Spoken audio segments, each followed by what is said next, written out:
My name is Sydir, and you're listening to Unemployable the Podcast. Now, this is the first ever recording. So not only am I super nervous, but I'm not actually even sure at this point who's going to be listening. But I had this idea, and it's been discussed many a time over many glasses of wine with my business partner, Amy, with my participants, with my family, with my husband, Adam. And it's something that I'm very passionate about. So let me start right at the beginning. So my name is Sarah. I'm a 47-year-old woman. I have 4 children. My eldest, Mia, is 23. My son, Rowan, is 21. My son, Alex, is 15, turning 16. And my youngest child, Eliana, is just about to turn 13.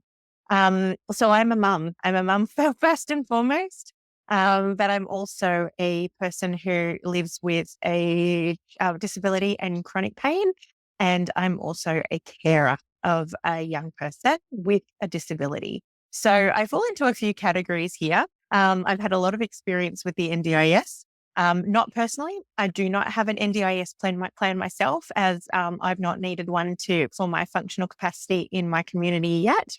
That doesn't mean that the time won't come. But for right now, I'm not an NDIS participant, but I am an NDIS provider, and I am a parent of a person who uses the NDIS quite significantly every day. And it's because of that funding and the support workers that are supporting my son that I'm able to do things like record this podcast and run a business. So a little bit about myself and my experience with disability. So I have always had an experience of mental illness and mental health. It has been a significant part of most of my life, probably most significantly as a teenager, and sort of merging into young adulthood, when then I started to get really good supports in place and medication in place to manage my symptoms. I am very well managed. I take really good care of myself. I take my mental health and the care of my mental health very seriously. But that comes at a cost, and that comes at a cost not only financially, but it comes at a cost with my time. It comes at a cost with my capacity, and it also comes at a cost with my ability to manage stress and overwhelm and all of those kind of things that come alongside of employment. Probably more significantly than that, though, is my chronic pain. So I have a disability that affects my hips, my pelvis, and my spine. I do have mobility, but I have mobility issues. So some days are really great. Some days I can walk, some days I can, stretch around, but not for extended periods of time. And other days I need mobility aids to move around.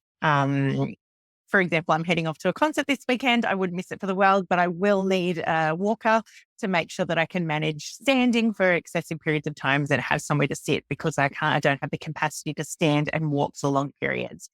So while that doesn't affect me generally in my day-to-day, it has had massive impacts on my ability to be employed and to stay employed at my capacity, because some days I just have to lie down and work.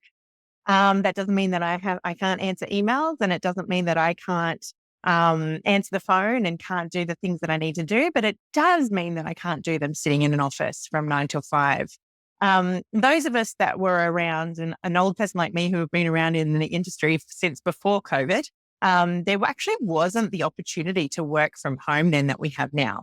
So I remember being a part of a rather large Australia-wide disability organisation, asking them to work from home, and the access was denied for that because they needed to watch me and make sure that I was working all the time, making sure that if they had their eyes on me, then I'm going to be working. If they don't have their eyes on me, I wouldn't be working. That basically was the consensus when it came to that. So what did that mean? That meant for me that I had to work part-time instead of full-time, even though I had the capacity to work full-time, just not physically.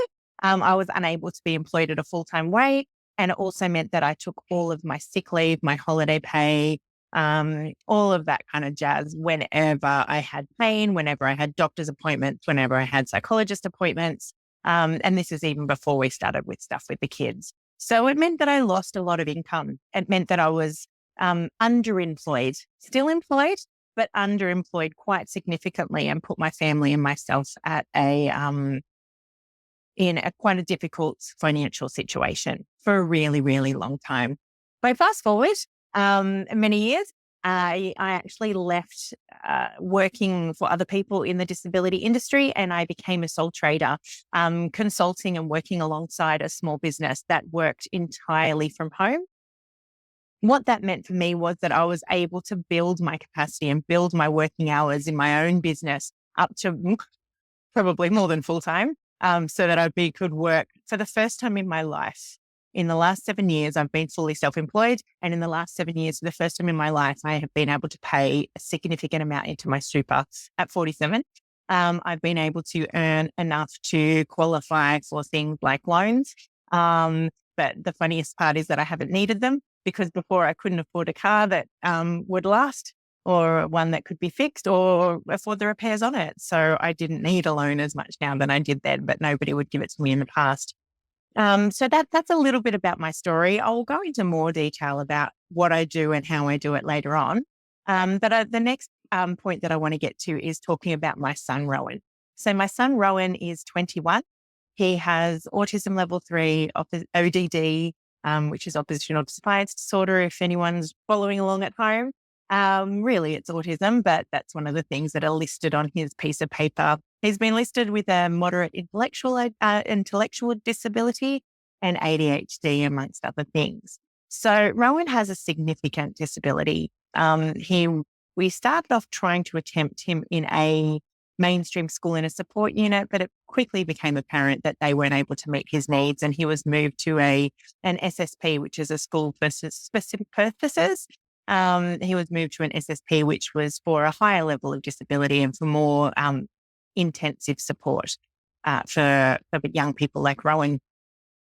I started worrying about what Rowan was going to do when he finished school, when he was 3, when he was first diagnosed. And everyone would say to me, "Oh, don't worry about it, Sarah. You've got plenty of time. You've got such a long time. You don't need to worry." But let me tell you, that time goes so quickly. And I knew that we wanted something different for Rowan. I knew that he absolutely despised with a passion working in things like business services. So that's like what they used to call a sheltered workshop, where people would go and you get paid. Well, they still have them, but you still get paid only a couple of dollars an hour if you're lucky, to pack things, build things, make things, box things up and send them off for companies. Rowan did this a little bit for work experience at school, and quite literally had to be bribed with chocolate to go, even to put on his high-vis vest to go. So we knew that wasn't for him. We also looked into other things that might be available to him, like the school leavers programs and open employment and disability employment agencies. But unfortunately, because of Rowan's considered high level of disability and support needs, he was rejected from many. They said that he required too much support and that they wouldn't provide it to him, even though he did get funding for that in his NDIS plan. So we knew that the programs and things that were out there for Rowan were not going to work for him. And we wanted something different. We wanted better for him, and he wanted better for himself. So I believe that Rowan has amazing capacity. I believe that he is capable and entitled to the same life and the same expectations and the same mistakes that his siblings are. I expect that he'll be able to do something that he loves and enjoys and that he's passionate about. And in my experience, not being able to find that anywhere, I had to build it myself. And so we decided that we were going to do the same thing with Rowan. So again, once again, over a couple of glasses of wine over the dinner table with my best friend and business partner, Amy, we talked a lot about what could happen to Rowan and how we could build something special for him. So he has always been obsessed with collecting broken glass. So in his 21 years, we have broken glass collected and stored in my garage, sorted into sizes and shapes and colors, from, oh my goodness, all over the place. So it was from bushwalks, from local parks, from the shopping center car park. We went on a cruise once. He'll never go again, but because he hates it. But he went once and we went on beaches and he collected different coloured sea glass from the beaches and brought it all home. And one of my other children got a rock tumbler for a birthday or Christmas. I can't remember what the occasion was, but they got a rock tumbler. And we decided to put some of that glass through the rock tumbler just to see what would happen. And it came out looking like little crystal gems. And probably for the first time, much to Rowan's delight, for the first time, I could really see what it was that he loved about it so much, because the colors, the shapes, they really did look like crystals and gems that could be made into jewelry. So from there, we started making, with the help of his siblings, with the help of his support workers, we started making some beautiful keychains and jewelry made by the recycled glass that Rowan's collecting and cleaning up our local environment with, to sell and make into jewelry, and that he's been selling on his online Shopify store and in markets ever since. So that's been about 2.5 years now, I think, since Rowan's finished school. So he's been actively working on his business and in his business with his support team.